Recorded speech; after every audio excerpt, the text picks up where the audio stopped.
Yang dekat bahagian belakang ni korang boleh nampak tak? Ada berlekuk-lekuk. Banyak lekuk ni.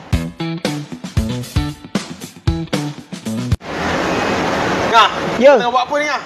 Aku tengah ukur ni pusat ni panjang dia berapa. Sebab pusat ni kita tak ada stok. Jadi owner je nak cepat kita masukkan yang jenis universal lah. Ni jenis universal. Oh, ada pula universal lah. Ada. Sebab yang dekat bahagian belakang ni korang boleh nampak tak? Ada berlekuk-lekuk. Banyak lekuk ni. Yang ni kita boleh ukur. Contohlah yang ni kan. Dia punya ni kita ukur dapat 152. 352. Ataupun 354 lah. So kita kena ukur dekat sini pula.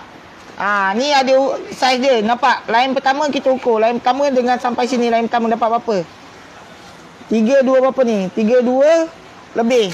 Dia kita ukur lagi. Cari. Cari sampai dia punya saiz. 35 ni. Okey, dah dapat. Bahagian dekat dengan 35. So yang kita nak kena potong saiz ni lah. Nak tunjuk dengan orang satu benda ni, iaitu panduan DIY. So kalau korang minat nak belajar repair-repair peti sejuk ke, mesin basuh ke, ataupun rumah korang ada kerosakan dengan mesin basuh dan peti sejuk, korang patut wajib ada satu panduan DIY ni. Contoh, rumah korang ada mesin basuh semi auto, kan? Korang belilah satu panduan DIY mesin basuh semi auto, harga dia RM40 saja, kau dapatkan dekat beg kuning. Dan satu lagi, kalau rumah korang ada aircon, nak servis aircon, gunalah produk pencuci aircon kita VC Pro. Saiz ni kita kena potong. So potong kena guna apa? Kalau kita orang kat sini pakai pisau je. Kita buat line sikit. Bagi dia tembus. Nampak dia dah tembus belakang. Okey, bila dah tembus macam ni, yang ni korang tahan, layan je.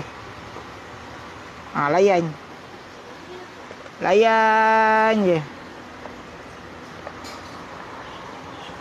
Okey, sikit lagi. Dah.